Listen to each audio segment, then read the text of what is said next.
সকলকে আজম সেমআই ক্লাসরুমের ভিডিও ক্লাসে স্বাগতম জানাচ্ছি। আমি ইঞ্জিনিয়ার মোহাম্মদ আজম।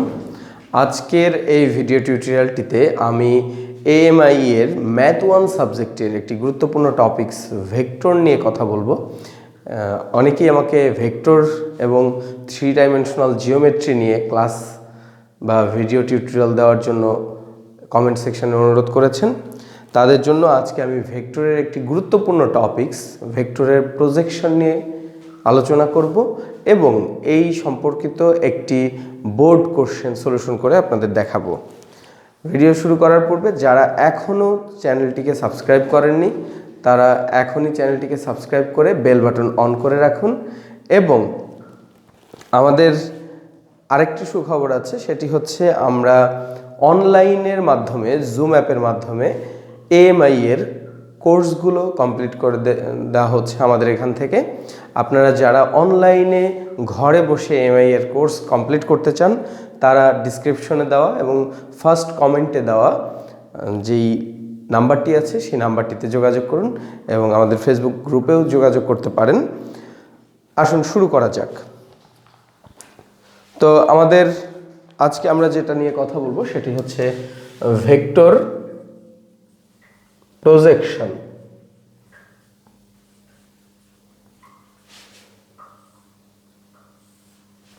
ভেক্টরের প্রজেকশন কি? ভেক্টরের প্রজেকশন থেকে আমাদের এএমআই এর ম্যাথমেটিক্স 1-এ বিগত সালে কোশ্চেন এসেছে, অতএব এটি একটি গুরুত্বপূর্ণ টপিকস। তো ভেক্টর কি আমরা সবাই জানি, যে সকল রাশিকে প্রকাশ করতে মান ও দিক উভয়ের প্রয়োজন হয় তাদেরকে ভেক্টর বলা হয়। আর ভেক্টরের প্রজেকশন অ্যান্ড কম্পোনেন্ট, আমরা একই সাথে দুইটি বিষয় পড়ব, প্রজেকশন অ্যান্ড কম্পোনেন্ট, এই দুটি বিষয় নিয়ে আমরা আজ আলোচনা করব। তো আমাদের এই ক্ষেত্রে জানতে হবে যে প্রজেকশনটা কি। একটি ভেক্টর যদি এ ভেক্টর হয়,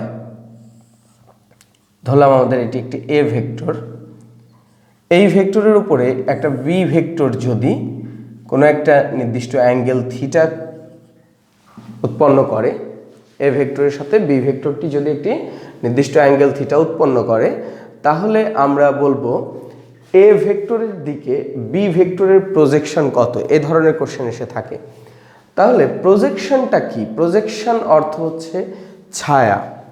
আমরা জানি যে যেখানে আমরা বড় প্রজেক্টরে যখন আমরা বিশ্বকাপ খেলা দেখি বা সিনেমা দেখি তখন ওটাকে আমরা প্রজেক্টর বলি। তার মানে কি? কোনো কিছুকে প্রজেক্ট করে সে।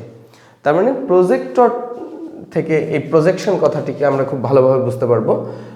সহজ ভাষায় যদি আমরা এই বি ভেক্টরের উপরে একটি লাইট বাল্ব অন করি, আমরা যদি একটা লাইট অন করি, এই লাইটের কারণে এই বি এর যেই বি ভেক্টরটির যেই শ্যাডো পড়বে এ ভেক্টরের উপরে, সেটি হচ্ছে বি ভেক্টরের প্রজেকশন অন এ ভেক্টর।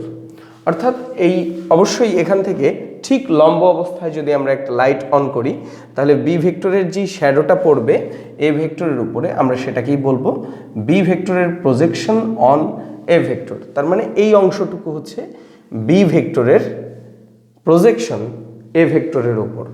তাহলে এটাকে বের করার কি উপায় থাকতে পারে? তো এটা বের করার জন্য আমাদের যেটা করতে হবে সেটা হচ্ছে আমাদের খুব পরিচিত সূত্র। আমরা জানি যে এইটা হচ্ছে, এটাকে যদি আমরা একটা সমকোণী ত্রিভুজ চিন্তা করি, এখান থেকে যদি আমরা একটা লম্ব টেনে নিই তাহলে এই সমকোণী ত্রিভুজের থিটা জানা আছে এবং এটা হচ্ছে বি, এটা হচ্ছে এ। সেই ক্ষেত্রে আমরা বলতে পারি আমাদের ভেক্টরের ডট গুণ ফলের সূত্র আছে a dot B equal to হচ্ছে এ বি কস থিটা। আমি অন্য কোনো একটা ভিডিওতে এই ডট গুণ এবং ক্রস গুণ নিয়েও ডিটেলসে আলোচনা করব। আজকে আমরা প্রজেকশন নিয়ে কথা বলি। এখন আমরা জানি যদি কোনো ভেক্টরের মেকানিক্সে আমরা এটা শিখেছি যে কোনো একটা ত্রিভুজের যদি অতিভুজ এবং থিটা জানা থাকে তাহলে ভূমি হয় হচ্ছে অতিভুজ কস থিটা। তাহলে এটার যেহেতু অতিভুজটা হচ্ছে বি, অর্থাৎ আমাদের প্রজেকশন হবে বি কস থিটা, অর্থাৎ হবে A dot B divided by A. এটাকে মডুলাস দেওয়া হয়, কারণ এ বি, এখানে এ এবং বি এর উপরে যেহেতু তীর চিহ্ন নেই, এটা হচ্ছে মান, আর এ ডট বি এখানে যেহেতু তীর চিহ্ন দেওয়া আছে, এটা হচ্ছে ভেক্টর আকারে। তাহলে যদি আমাদের বলা হয় যে বি ভেক্টরের প্রজেকশন বের করো এ ভেক্টরের উপরে, তাহলে সেটা হচ্ছে বি কস থিটা এবং সূত্র হচ্ছে এ ডট বি বাই এ। যদি আমাদের বলতো যে এ ভেক্টরের প্রজেকশন বের করো বি ভেক্টরের উপরে, সেটাও তো হতে পারতো। সেই ক্ষেত্রে তাহলে কি হবে? সেই ক্ষেত্রে আমরা এখানে লিখে দিই, এটা হচ্ছে projection of b on a. তার মানে বি ভেক্টরের উপর, বি ভেক্টরের প্রজেকশন এ ভেক্টরের ওপর, অফ বি মানে বি ভেক্টরের প্রজেকশন অন এ, এ ভেক্টরের উপর। যদি এটা এরকম আসে যে projection of A on B, যদি এ ভেক্টরের প্রজেকশন বলে, অফ এ বললে সেটা হবে এ কস থিটা। সেক্ষেত্রে আমাদের সূত্রটা সেমই থাকবে, A dot B divided by just এখানে হবে বি মডুলাস। তাহলে আশা করি সবাই সূত্রটা বুঝতে পেরেছেন। সো এই ধরনের একটা বোর্ডে আসা কোশ্চেন আমরা সলিউশন করে দেখি। এরকম একটি কোশ্চেন আমাদের এসেছিল অক্টোবর 2016 সালের কোশ্চেনে। অক্টোবর 2016 সালের কোশ্চেনের 6 এতে এসেছিল এই কোশ্চেনটি। তাহলে আমরা অক্টোবর 2016 6 এ এটি সলিউশন করব। এখানে আমাদের বলা হয়েছে find the projection of A on the vector B where A equal to আমাদের দেওয়া আছে 2i minus 3j plus 6k and B vector দেওয়া আছে I plus 2j plus 2k। তাহলে আমাদের যেই সূত্র, সেখানে আমরা জানি যে আমাদের বলছে ফাইন্ড দ্য প্রজেকশন অফ এ, দেখতে হবে কার ভেক্টর অফ এ, তার মানে এর প্রজেকশন বের করতে বলছে। কার প্রজেকশন? অফ এ মানে এর প্রজেকশন, অন মানে হচ্ছে উপরে, অন ভেক্টর বি মানে বি ভেক্টরের উপরে। তার মানে এটা আমাদের এই যে projection of A on B. So দ্বিতীয় সূত্রটি হবে তাহলে A cos theta equal to আমরা জানি A dot B divided by B modulus. তাহলে এই আমরা এখানে সলিউশনটা হবে এরকম, আমরা সলিউশন করছি। তো এখানে লিখব উই নো, আমরা জানি A cos theta projection of, we know projection of A on vector B A cos theta equal to A dot B by B modulus, এটা লিখব। তারপরে আমরা জাস্ট এটাকে 1 নং সমীকরণ দিয়ে রাখবো। এখন আমরা লিখব a dot B, here a dot B equal to কি হবে? আমাদের ভেক্টর দেওয়া আছে a ভেক্টর, যেটা দেওয়া আছে সেটা লিখব 2i minus 3j plus 6k dot দিয়ে b vector i plus 2j plus 2k। এখানে আমরা জাস্ট ডট গুণ করলে 2i ইন্টু আই, আমরা জানি ডট গুণে i এরটার সাথে i এরটার, j এরটার সাথে j এরটা এবং k এরটার সাথে k এরটা গুণ হয়। তাহলে 2i ইন্টু আই মানে 1, তার মানে 2 মাইনাস 3 ইন্টু 2 হচ্ছে 6 প্লাস 6 ইন্টু 2 হচ্ছে আসবে 12। সো যোগ বিয়োগ করলে আমরা এখান থেকে পাবো 8, অর্থাৎ a ডট বি এর মান আমরা 8 পেয়ে গেছি।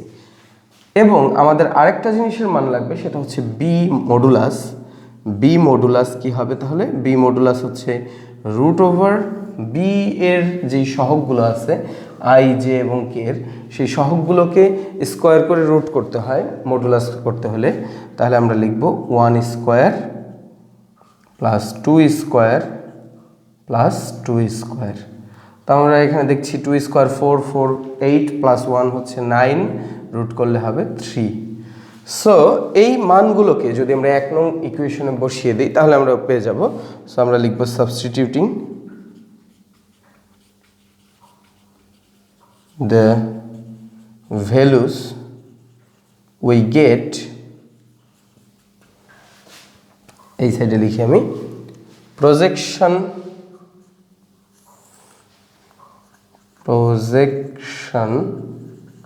of A on B, সেটা হবে কত? A cos theta equal to হচ্ছে আমাদের a ডট b, এখানে যে a ডট b এর মান 1 নং সমীকরণে আমরা মান বসাচ্ছি, substituting the values into equation 1 লিখলে ভালো। এখানে we get a cos theta equal to a dot b, a dot b এর মান আমরা পেয়েছি 8 ডিভাইডেড বাই 3। এইটি আমাদের প্রজেকশন হয়ে গেল। তো প্রজেকশন এবং কম্পোনেন্টের কথা বলা হয়েছিল। কম্পোনেন্ট আর প্রজেকশনের মধ্যে পার্থক্যটা কি? আমরা জানি যে প্রজেকশন হচ্ছে ছায়া, একটু আগে আমরা বললাম প্রজেকশন হচ্ছে ছায়া, কম্পোনেন্ট হচ্ছে উপাংশ। এখানে মনে রাখতে হবে যে এর দিকে বি এর উপাংশ কিন্তু এইটা, কিন্তু কম্পোনেন্ট আর প্রজেকশনের মধ্যে একটু সূক্ষ্ম পার্থক্য আছে। সেটা হচ্ছে কম্পোনেন্ট হচ্ছে ভেক্টর রাশি আর প্রজেকশন হচ্ছে স্কেলার। তার মানে আমাদের কোনো কিছু প্রজেকশন বের করতে বললে সেটা আসলে দিক লাগবে না। আমরা এখানে কিন্তু 8/3 কোনো দিক নেই। যদি এখানে আমাদের যদি বলতো যে কম্পোনেন্ট বের করো, তাহলে আমাদের এখানে এই প্রজেকশনের সাথে দিক উল্লেখ করতে হতো। এখন কথা হচ্ছে এই a cos theta যেটা এর প্রজেকশন বি এর উপরে, এটা কার দিকে আছে?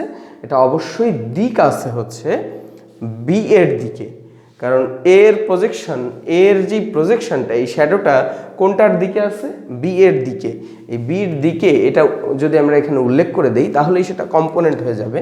সো আমরা কম্পোনেন্ট যদি বলে component of A on B, তো আমাদের মনে রাখতে হবে যে 8/3 এটা কিন্তু প্রজেকশন মানে মান, কিন্তু এই এর কম্পোনেন্টটা কার দিকে আছে? বি এর দিকে আছে। আমি এখন এখানে বি ভেক্টরটা লিখতে হবে। এখন ঝামেলাটা হচ্ছে আমি যদি বি ভেক্টর লিখে দেই তাহলে কিন্তু বি এর মান দিয়ে এটাকে গুণ করতে হবে। এখন বি এর মান দিয়ে যদি আমি এটাকে গুণ করি তাহলে কিন্তু মান পরিবর্তন হয়ে যাবে। এই জন্য যেটা করতে হয়, বি এর একক ভেক্টর, আমরা জানি কোনো ভেক্টরের উপরে যদি হ্যাট চিহ্ন দেওয়া হয়, যেমন এই আই জে কে এর উপরে হ্যাট চিহ্ন, সেইভাবে যদি আমরা হ্যাট চিহ্ন দিয়ে দিই তাহলে এটা বোঝায় বি এর একক ভেক্টর। তার মানে বি এর দিকের একক পরিমাণ দিয়ে আমরা এটাকে গুণ করলাম। তাহলে component of A on B, অবশ্যই সেটা বি এর দিকে, অতএব এখানে আমি বি হ্যাট দিয়ে বুঝিয়ে দিচ্ছি ওটা বি এর দিকে। তাহলে 8/3 ইন্টু বি হ্যাট যদি আমরা দিয়ে দিই সেটা হয়ে যাবে এর কম্পোনেন্ট বি এর দিকে, আর এর প্রজেকশন বি এর দিকে বললে আমাদের এখানে দিক উল্লেখ করতে হবে না।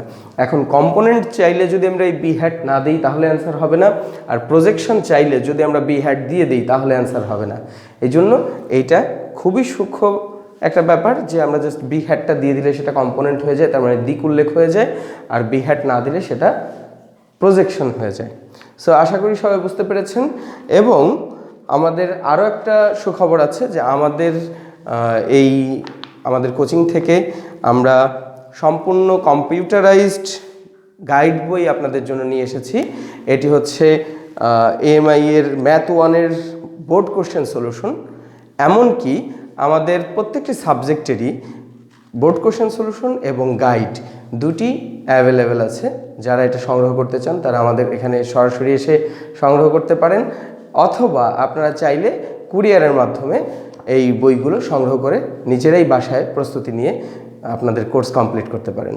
তো আশা করি আমাদের চ্যানেলটিকে সাবস্ক্রাইব করে আমাদের চ্যানেলের সঙ্গেই থাকবেন এবং আমাদের এই চ্যানেলের উত্তরোত্তর সমৃদ্ধির সাথে আপনারা থাকবেন, এই আশাবাদ ব্যক্ত করে আজকের মতো ক্লাস এখানেই শেষ করছি। ধন্যবাদ সবাইকে।